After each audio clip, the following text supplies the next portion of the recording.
નમસ્કાર વિદ્યાર્થી મિત્રો, હું કેડી વૈષ્ણવ આજના સ્વાધ્યાય ક્રમમાં આપનું સ્વાગત કરું છું. આપણે સૌ જાણીએ છીએ કે કોરોનાની વૈશ્વિક મહામારીને કારણે વિદ્યાર્થીઓનું શિક્ષણ બગડી રહ્યું છે. તે હેતુસર રાજ્ય સરકારે ઓનલાઈન માધ્યમથી શિક્ષણ આપવાની વ્યવસ્થા કરી છે. તો વિદ્યાર્થી મિત્રો, આપ સૌ ઓનલાઈન માધ્યમથી શિક્ષણ પ્રાપ્ત કરશો.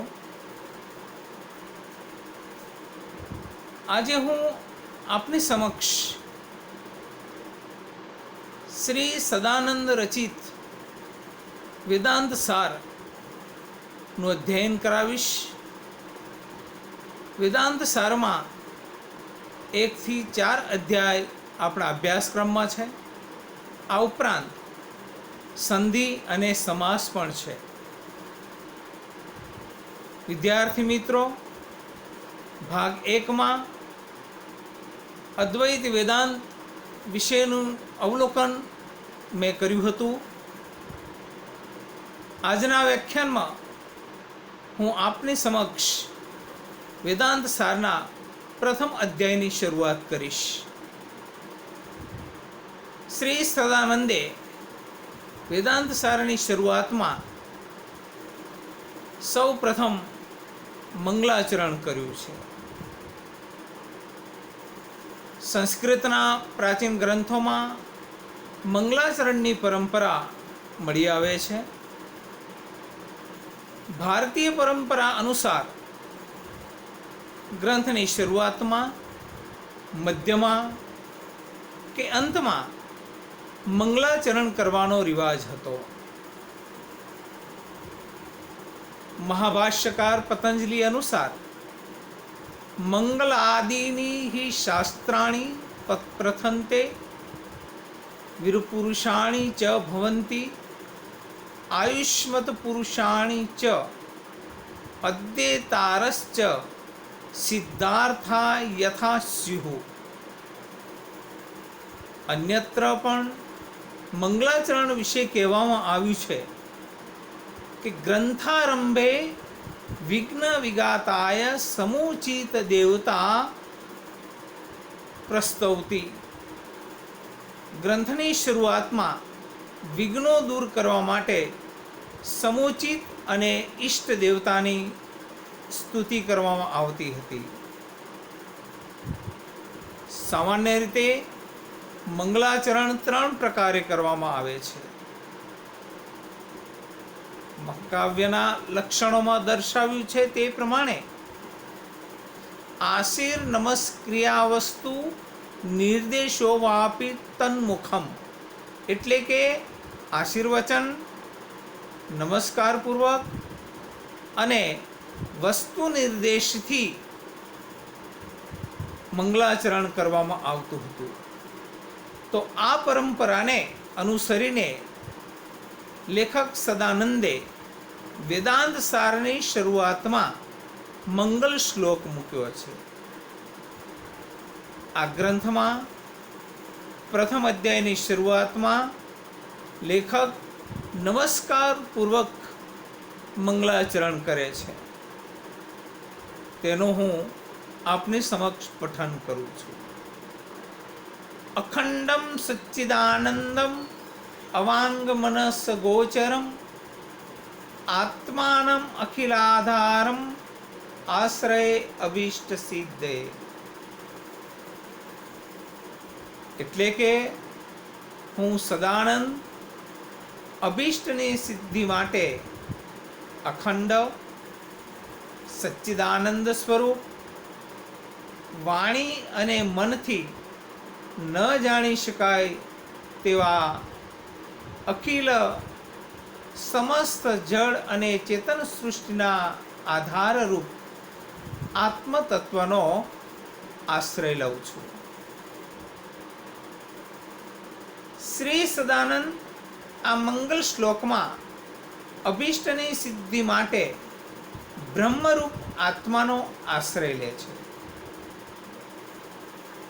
તેમણે જુદા જુદા વિશેષણોથી પરમાત્માની સ્તુતિ કરી છે, પણ તે મંગલ શ્લોકમાં લેખક અભિષ્ટની કામના કરે છે. તો તેમને મતે અભિષ્ટ સિદ્ધિ કઈ છે? તો આ બાબતમાં કેટલાક વિદ્વાનોમાં મતભેદ પ્રવર્તે છે.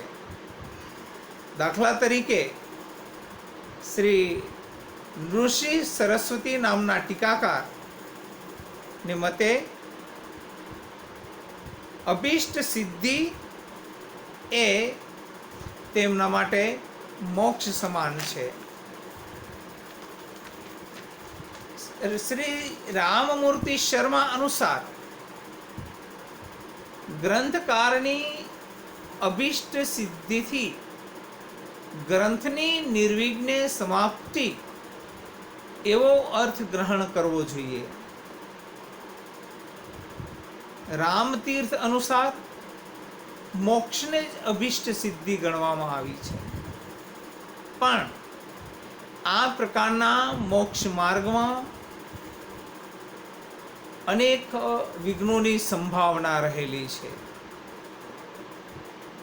જેમ કે શાસ્ત્રના અર્થનું જ્ઞાન ન હોવું, અશુદ્ધ જ્ઞાન હોવું,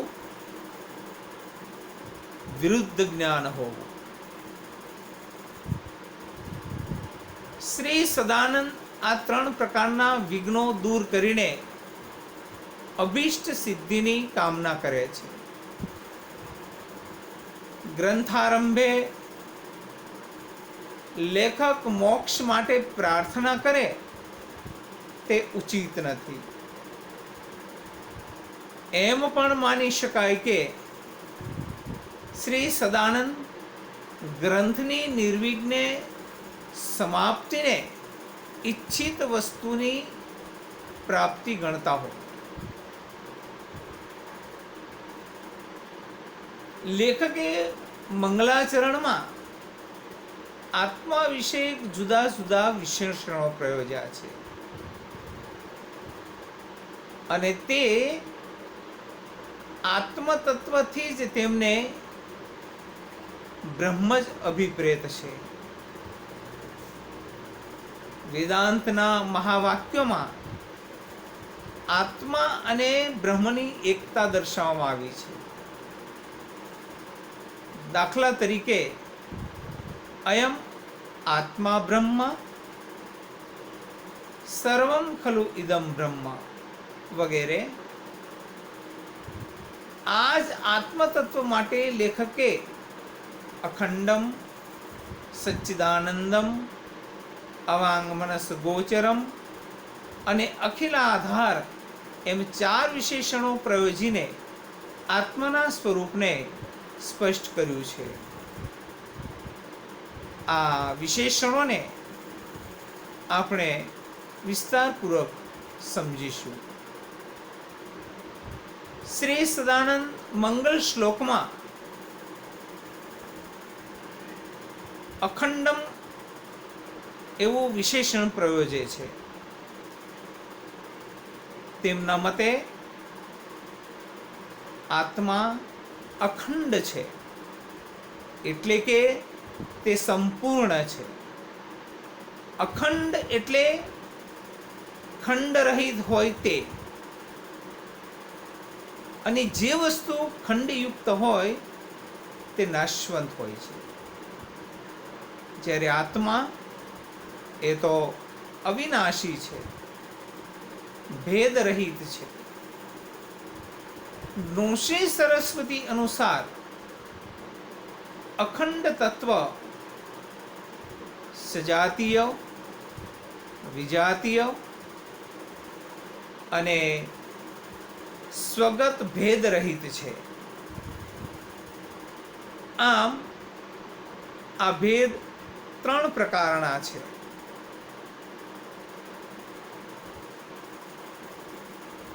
સજાતીય, ભેદ વિશે જોઈશું. તો એક જ પ્રકારની વસ્તુથી બીજી જ વસ્તુને અલગ સ્વરૂપે જોવી. દાખલા તરીકે એક વૃક્ષથી બીજા વૃક્ષનો ભેદ, લીમડો અને આંબો. બીજો વિજાતીય ભેદ છે અન્ય પદાર્થો સાથેનો ભેદ, તે વિજાતીય છે. દાખલા તરીકે વૃક્ષ અને પથ્થર. ત્રીજા પ્રકારે સ્વગત ભેદ છે. પોતાની જ અંદર દેખાતી વસ્તુનો ભેદ જોવો, તે સ્વગત ભેદ છે. દાખલા તરીકે વૃક્ષને પોતાના ડાળી, પાંદડા, ફળ સાથેનો ભેદ, તે સ્વગત ભેદ છે. આમ પરમાત્મા કે બ્રહ્મ આ ત્રણ પ્રકારના ભેદોથી રહિત છે. તેથી તેને અખંડ અનંત કહેવામાં આવે છે. ત્યાર પછી સદાનંદ મંગલ શ્લોકમાં બીજું વિશેષણ પ્રયોજે છે સચ્ચિદાનંદમ. આત્મા સચ્ચિદાનંદ સ્વરૂપ છે, એટલે કે સત, ચિત અને આનંદ સ્વરૂપ છે. સત એટલે જે ત્રણેય કાળમાં નાશ ન પામનાર હોય તે, કારણ કે તે ત્રિકાલાબાધિત છે. ત્રણ કાળ તેને માટે ક્યારેય બંધન કરતા હોતા નથી, એટલે કે તે અસીમિત છે. વેદાંત દર્શનમાં સતની અભિવ્યક્તિ ત્રણ પ્રકારે કરવામાં આવી છે: પ્રાતિભાષિક, વ્યવહારિક અને પારમાર્થિક. પારમાર્થિક સત એ જ બ્રહ્મ છે, જ્યારે પ્રાતિભાષિક અને વ્યવહારિક સત એ અવિદ્યાના પરિણામ છે. તે માટે આત્માને ચિત્ત સ્વરૂપ કયો છે. ચિત્ત એટલે કે જે ચૈતન્ય સ્વરૂપ હોવું તે. અદ્વૈત વેદાંતમાં ચૈતન્યને પરમાત્માનું સ્વરૂપ માન્યું છે. ભાસમાન થતા પદાર્થોથી વિલક્ષણ એટલે કે જુદું હોવું તે ચિત્ત સ્વરૂપ છે. ત્યાર પછી આત્મા આનંદ સ્વરૂપ છે. વેદાંત પરમાત્મા કે બ્રહ્મને આનંદ સ્વરૂપ માને છે, કારણ કે તે બધા જ પ્રકારના દુઃખોથી કે દ્વંદ્વોથી પર હોય છે, એટલે કે તે અલિપ્ત રહે છે. તેથી આત્મા સત, ચિત અને આનંદ સ્વરૂપ છે. ત્યાર પછી શ્રી સદાનંદ આત્મા માટે ત્રીજું વિશેષણ પ્રયોજે છે અવાંગ મનસ ગોચરમ. આ આત્માને વાણીથી વર્ણવી નથી શકાતો કે મનથી ચિંતન પણ કરી શકાતો નથી, કારણ કે વાણી પણ સીમિત છે અને મન વિહવળતાને કારણે પદાર્થને ગ્રહણ કરી શકતું નથી. આમ તેને જુદા જુદા સ્વરૂપે ઓળખવામાં આવે છે. તેથી તો ઉપનિષદોમાં નેતિ નેતિ કહીને વિરમે છે. ત્યાર પછી ચોથું વિશેષણ અખિલાધારમ છે. આ આત્મા જળ અને ચેતન સૃષ્ટિ પ્રપંચના આધારરૂપ છે. વેદાંતમાં કહેવામાં આવ્યું છે બ્રહ્મ સત્યમ જગન મિથ્યા, એટલે કે બ્રહ્મ એ સત સ્વરૂપ છે અને આ ભાસમાન થતું એટલે કે દ્રષ્ટિ ગોચર થતું જગત મિથ્યા છે. તેમ છતાં અજ્ઞાતવશ થઈ આપણે જગતનો અનુભવ કરીએ છીએ. દાખલા તરીકે અંધારામાં પડેલી દોરડીમાં સર્પનો આભાસ થાય, ચમકતા છીપમાં ચાંદીનો આભાસ થાય, તેમ આ અનુભવાતા જગતનો આધાર આત્મા કે બ્રહ્મ જ છે. આમ અહીં સદાનંદે આત્માના 4 પ્રકારના લક્ષણો મંગલ શ્લોકમાં દર્શાવ્યા છે. બીજી રીતે જોઈએ તો બ્રહ્મના લક્ષણ 2 પ્રકારે છે.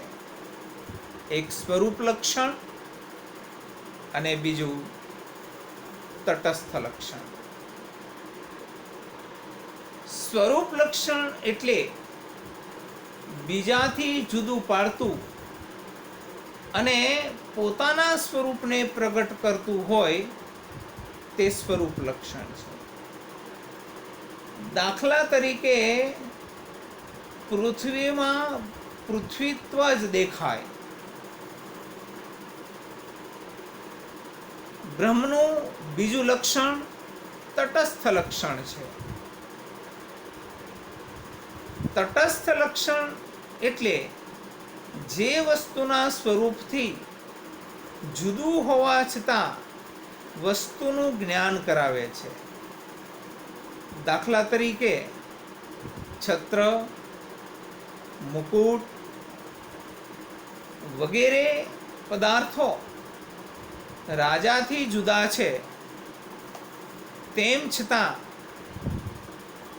તે રાજા હોવાનો બોધ કરાવે છે.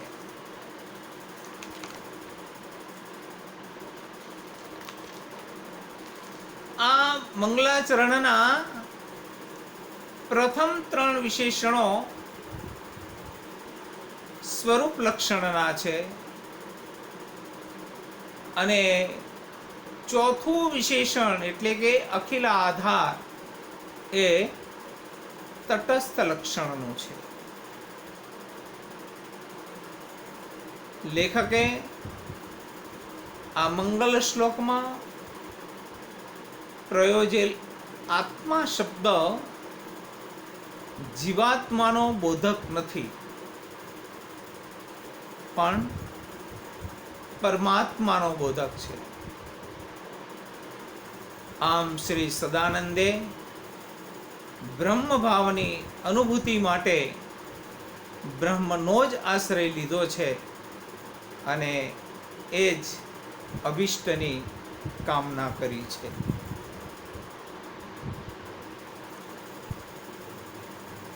ત્યાર પછી શ્રી સદાનંદ વેદાંત સારના બીજા શ્લોકમાં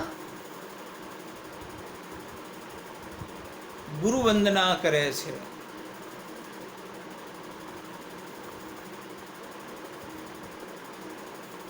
ગુરુ વંદનાનો શ્લોક આ પ્રમાણે છે. અર્થતઃ અપી અદ્વયાનંદાન અતિતદ્વૈત ભાનતઃ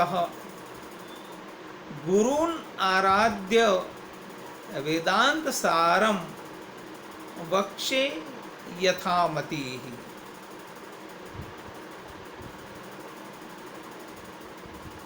આ શ્લોકમાં લેખકની ગુરુ ભક્તિનો પરિચય થાય છે. લેખકે પોતાના ગ્રંથની શરૂઆત કરતા પહેલા પોતાના ગુરુ અદ્વૈતાનંદને પ્રણામ કરે છે.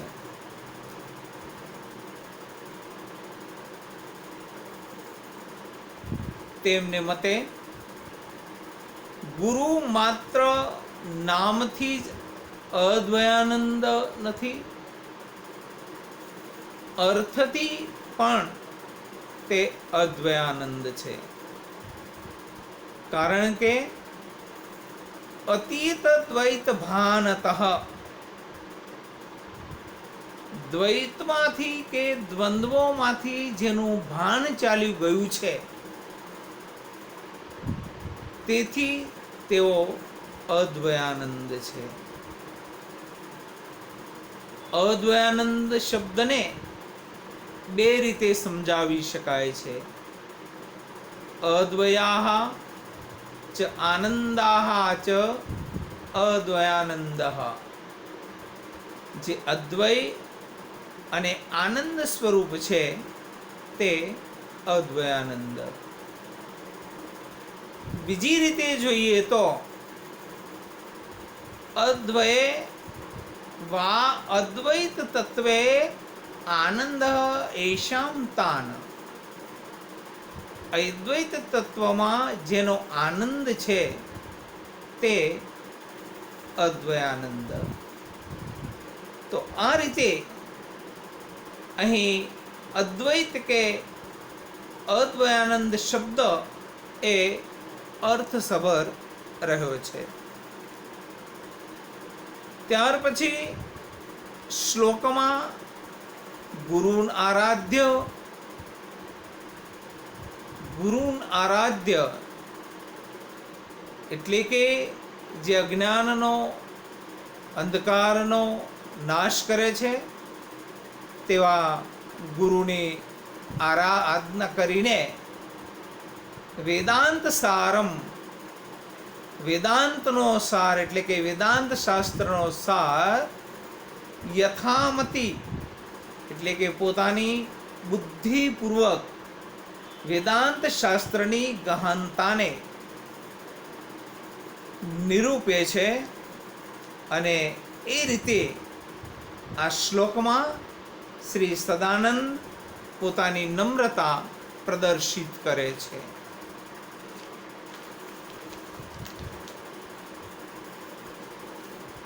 ગુરુ વંદના કર્યા પછી શ્રી સદાનંદ ગ્રંથની શરૂઆત કરે છે.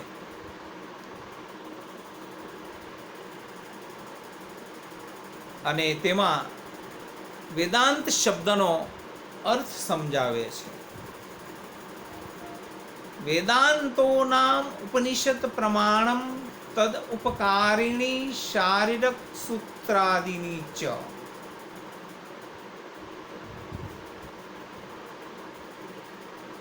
ઉપનિષદો જેને પ્રમાણભૂત છે તેને વેદાંત કહેવામાં આવે છે. જેને શારીરક સૂત્રો ઉપકારક છે. આ ગદ્ય ખંડમાં શ્રી સદાનંદે વેદાંત શબ્દનો અર્થ સમજાવ્યો છે.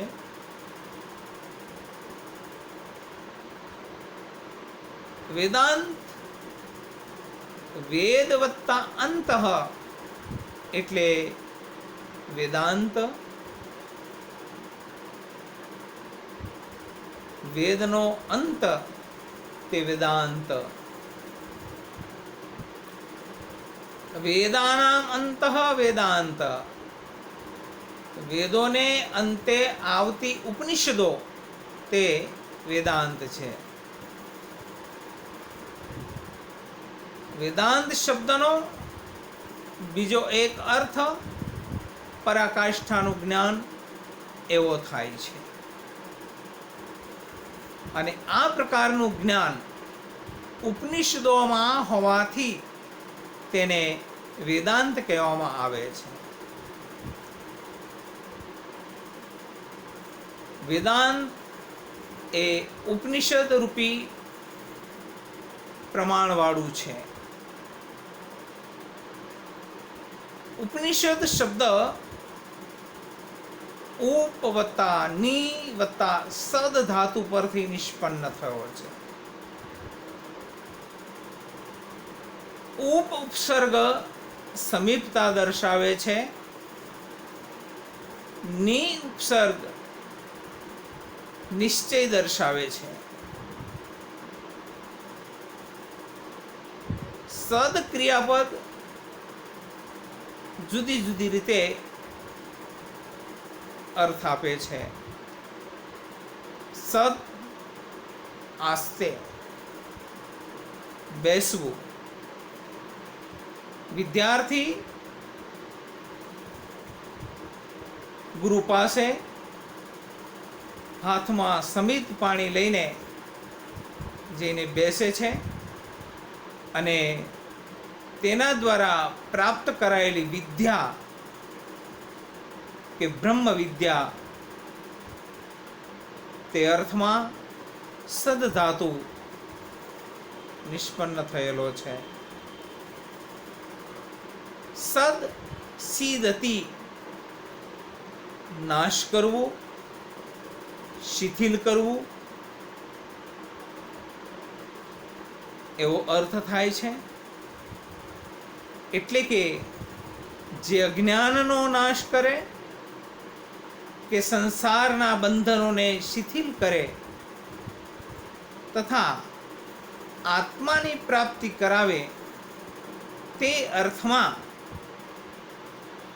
ઉપનિષદ શબ્દ પ્રયોજાયો છે. ત્યાર પછી શ્રી સદાનંદે ગદ્યખંડમાં શારીરક સૂત્રાદિની ચ પદ મૂક્યું છે. શરીરે ભવ ઇતિ શારીરક. શરીર કે આત્મવિદ્યા અંગેના સૂત્રો તે શારીરક સૂત્રો, જેને વેદાંત સૂત્રો કે બ્રહ્મ સૂત્રો કહેવામાં આવે છે. આ બ્રહ્મ સૂત્રોના રચયિતા બાદરાયણ છે.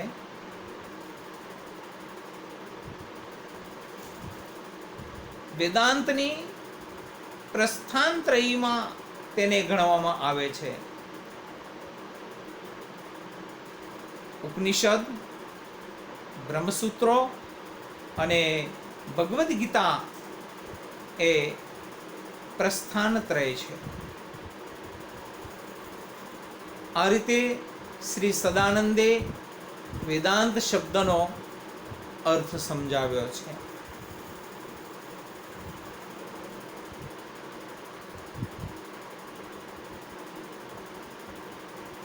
ત્યાર પછી શ્રી સદાનંદે અનુબંધ ચતુષ્ટયમની વાત કરી છે. અસ્ય વેદાંત પ્રકરણત્વાત તદીયૈઃ એવ અનુબંધૈઃ તત્વત્તા અસિદ્ધે ન તે પૃથક આલોચનીયા તત્રાનુબંધો નામ અધિકારી વિષય સંબંધ પ્રયોજનાની.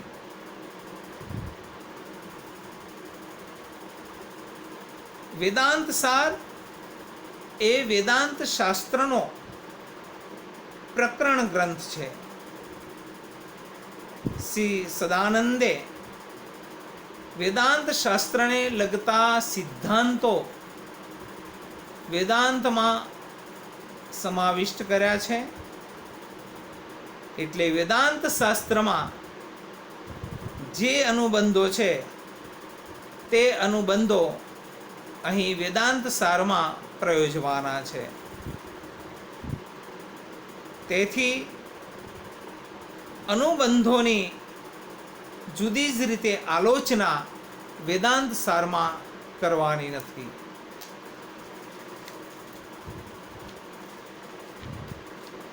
આ ગદ્યખંડમાં શ્રી સદાનંદે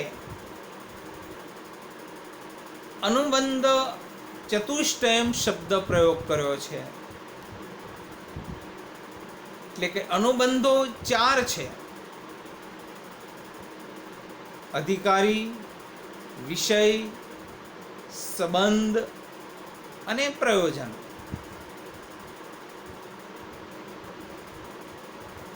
તેમાં અનુબંધનો અર્થ પણ સમજાવે છે.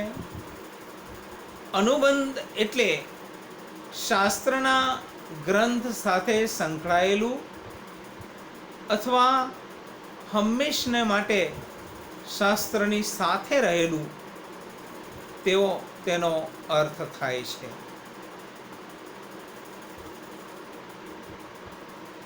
ચાર પ્રકારના અનુબંધોમાં પહેલો પ્રકાર છે અધિકારી. તેમાં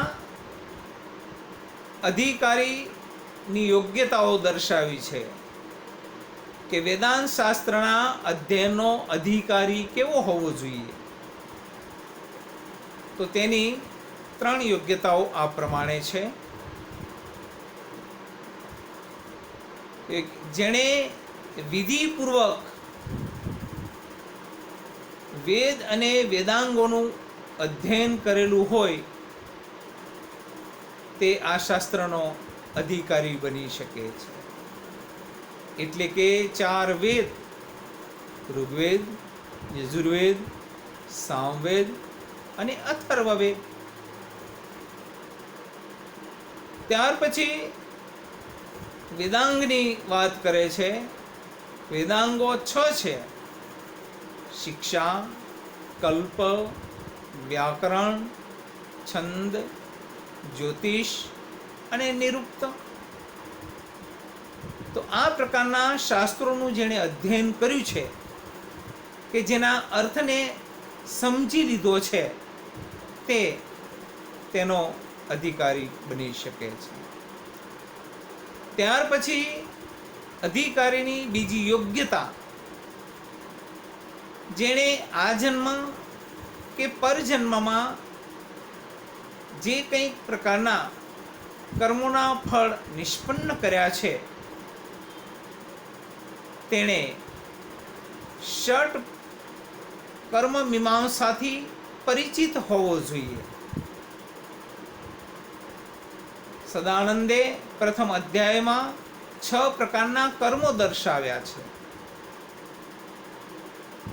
કામ્ય, નિષિદ્ધ એ 2 પ્રકારના કર્મોને તે વર્જ્ય ગણે છે.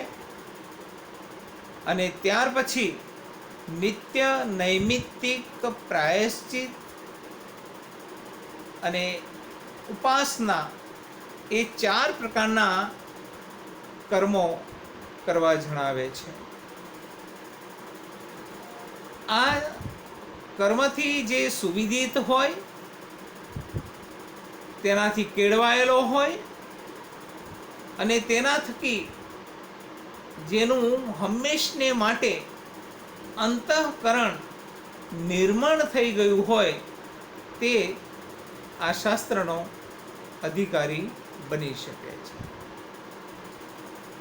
ત્રીજી અધિકારીની યોગ્યતા તે દર્શાવે છે કે અધિકારી સાધન ચતુષ્ટય સંપન્ન પ્રમાતા હોવો જોઈએ. એટલે કે તે 4 પ્રકારના સાધનોથી યુક્ત પ્રમાતા હોવો જોઈએ.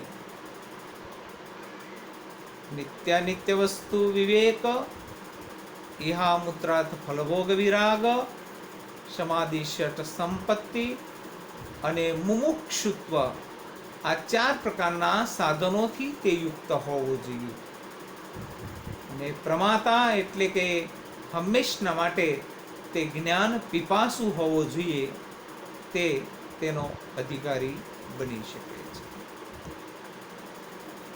ત્યાર પછી બીજું અનુબંધ દર્શાવે છે વિષય. જીવ અને બ્રહ્મની એકતા પ્રસ્થાપિત કરવી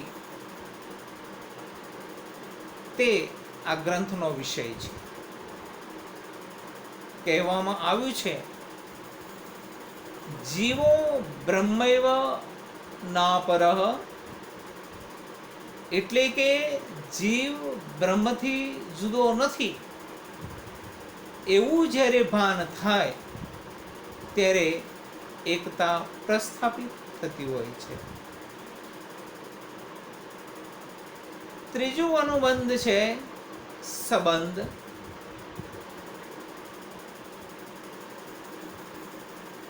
ગ્રંથ અને વિષય વચ્ચેનો સંબંધ હોય તે સંબંધ છે. જીવ અને બ્રહ્મ વચ્ચે બોધ્ય બોધક ભાવ હો તે સંબંધ છે. ચોથું અનુબંધ છે પ્રયોજન. અજ્ઞાનનો નાશ એ લેખકને મતે ચોથું પ્રયોજન છે. અજ્ઞાનનો નાશ થાય ત્યારે આનંદની પ્રાપ્તિ થતી હોય છે. ત્યારે જ આત્માની પ્રાપ્તિ થાય છે. એ ચોથું પ્રયોજન છે. અહીં આ રીતે ટૂંકમાં અનુબંધ ચતુષ્ટયનો આપની સમક્ષ પરિચય કરાવ્યો છે.